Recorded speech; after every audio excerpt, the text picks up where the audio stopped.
On June 25th, 1998, Microsoft released Windows 98 to the world. June 25th, 2018 marks the 20-year anniversary of its release. As a way of celebrating this, I thought it would be fun to build an all-new Windows 98 gaming computer. Now when I say I'm building a new computer, I don't just mean another one. I'm building an all-new computer from unused 20-year-old parts. It took me about 2 years and a lot of patience to get all these parts, but the case is what really made me want to do this in the first place. This is a new in-box Inwin Q500. Since 1999, it's been waiting to realize its potential as the over 2-foot-tall full-height tower that it is. This is my all-time favorite computer case, and I was very surprised when I was able to find one new in box. So I knew I had to do something special with it. Combined with the Windows 98 anniversary, it made for the perfect theme for a new build, an all-new Windows 98 PC. So I set out to find authentic parts for a period-correct Windows 98 PC. A CPU, motherboard, RAM, video card, keyboard, mouse, hard drive, sound card, disk drive, floppy drive, newer floppy drive, network card, USB card, front USB card, webcam, microphone, speakers, gamepad, joystick, floppy disk holders, and of course, a sealed copy of Windows 98. However, I did make one exception to the period-correct parts, a new EVGA power supply. I would rather use a new one that doesn't quite fit the theme than an old one that's probably gone bad in its box. But now the anniversary is here and it's time to put the computer together. So let's take a look at some of the most important parts, starting with the CPU. This is a 1 GHz Socket 370 Pentium 3. Featuring a Tualatin core, this is the last generation of Pentium 3. And I will be installing it into this motherboard actually made by Intel. Intel boards aren't regarded as a great option when building a computer. They're usually missing features that third-party boards commonly have. But I've always wanted to try one, so I'm going to be using this one in the new computer. Any features it's missing won't affect performance anyway, and this computer is going to blow away the system requirements for Windows 98, especially the video card, which is the beastly Voodoo 5 5500. The final flagship card for 3DFX, the Voodoo 5 5500 has 2 discrete GPUs and 64 megabytes of video memory. The 2 VSA 100 GPUs run an SLI on a single card.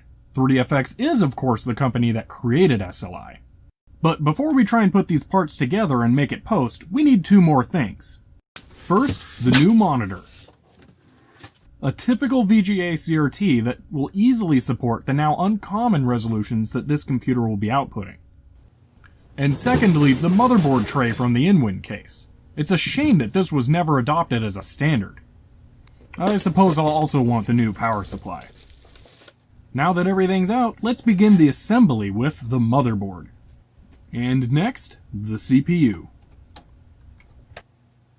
For the heatsink, I'm gonna go ahead and not use the 19-year-old thermal pad that came attached to it, and instead opt for some better modern stuff. It feels kinda weird to put such a good modern thermal paste on such an old CPU.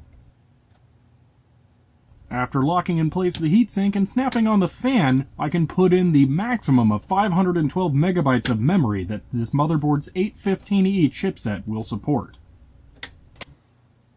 And finally, it's time to install the Voodoo 5.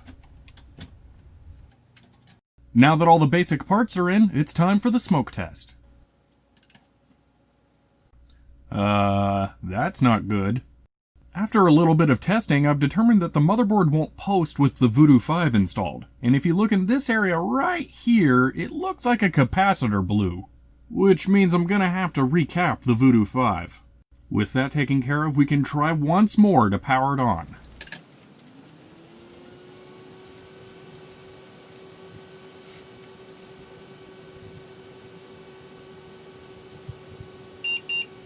Excellent! There are still a few more parts we need to put in the computer before Windows 98 can be installed. So let's get out the hard drive, disk drive, 5 1/4 floppy, 3 1/2 floppy, keyboard, and mouse. Now to install the hard drive, and the disk drive, which are both IDE drives, and need to have the master and slave set correctly. The floppy drives are much easier. They just have to be plugged into the right connector on the cables. Now for my favorite keyboard for Windows 98. Computer ergonomics were much bigger in the 90s. And lastly, what I think is a very interesting mouse that is PS2, beige, wireless, and uses a ball. But now that everything's ready to go, all that's left is to open my sealed copy of Windows 98.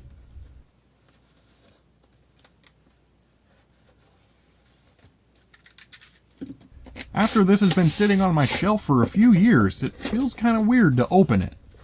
There's not as much inside as I would have thought, but all we need is the CD and the boot floppy. And now it's time to finally install Windows 98. With the install CD and boot floppy put in, we can fire it up and begin the install.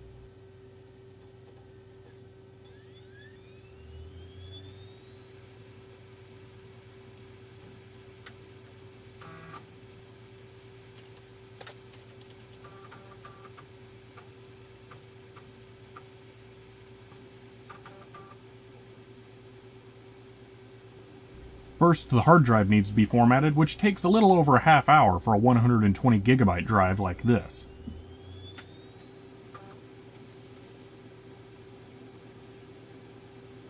After that, it's ready to copy the Windows files over and start to configure the computer. And after a couple more restarts, it's finally ready for the first boot of Windows 98.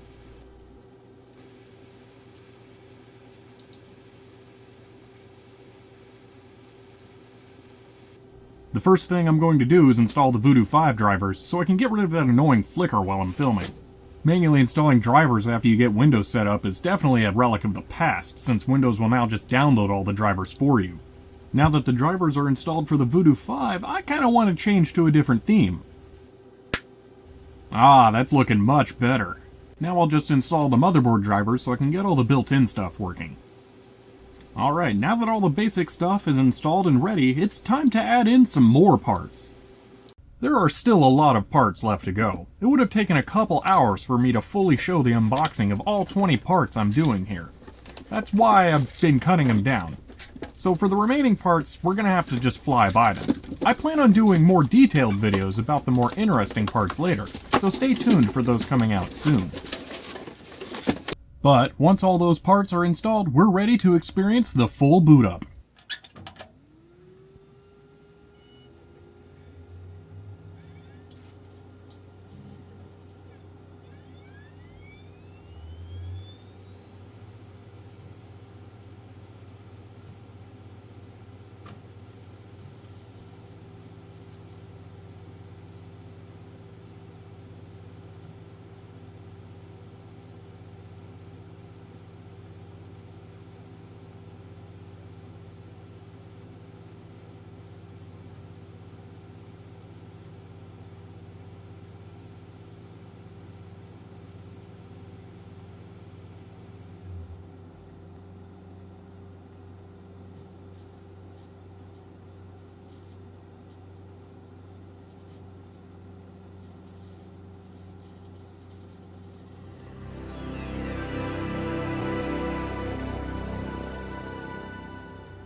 At this point, the computer's pretty much done. But let's add a few more extra parts to complete the experience. Game controllers, webcam, microphone, and floppy disk holders.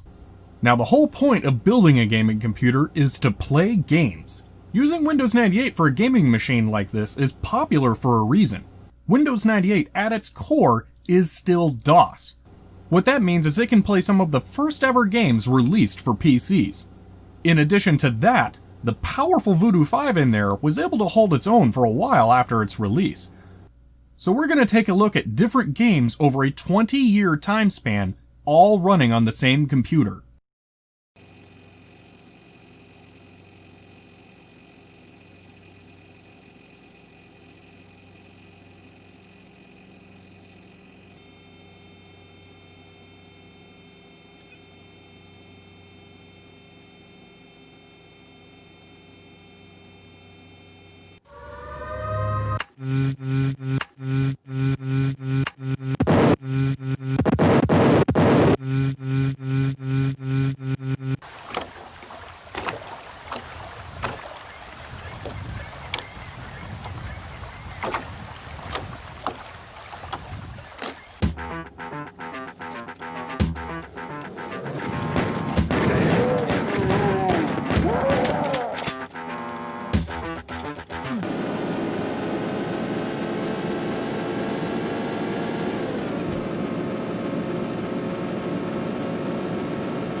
Outstanding. Rock and roll. Let's move. Bouvere.